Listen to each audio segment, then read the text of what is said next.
বিগত দেড় দশকে বিদ্যুৎ ও জ্বালানি খাতে সরকার বাজেটে যে বরাদ্দ রেখেছে তার ৮৫ থেকে ৯০% বেশি খরচ হয়েছে বিদ্যুৎ খাতে।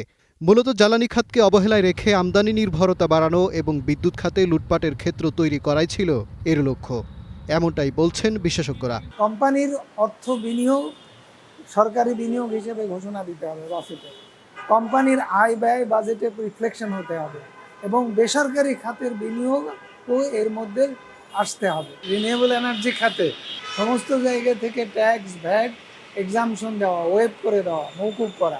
বিশেষজ্ঞরা বলছেন বিদ্যুৎ উৎপাদন সক্ষমতা এখন যথেষ্ট, তাই বাজেট বাড়াতে হবে জ্বালানি খাতে, প্রাধান্য দিতে হবে নবায়নযোগ্য খাতকেও। ৪-৫ হাজার কোটি টাকার একটা অ্যালোকেশন যদি দেয় এবং এটা যদি কন্টিনিউ করা যায় কয়েক বছর, তাহলে হয়তো নবায়নযোগ্য জ্বালানি খাতের একটা প্রসার সম্ভব। গ্রিডেরও একটা মডার্নাইজেশন প্রয়োজন, গ্রিডে ইনভেস্টমেন্টের প্রয়োজন। বিদ্যুতের খরচ কমাতে ক্যাপাসিটি চার্জ বন্ধ ও ব্যয়বহুল বিদ্যুৎ কেন্দ্র বন্ধের পরামর্শ পাওয়ার সেলের সাবেক মহাপরিচালকের। কম খরচে বিদ্যুৎ উৎপাদন করে আর একটা বেশি খরচে, আমি দেখব যে কোনটা আমি কম খরচে উৎপাদন করতে পারি, মানে ফার্স্ট অপশন দিব, আমি এইগুলোকে লিস্ট করব। নো ইলেকট্রিসিটি, নো পেমেন্ট, এই সোজা ফর্মুলাটা কেন আগে সরকার করছে?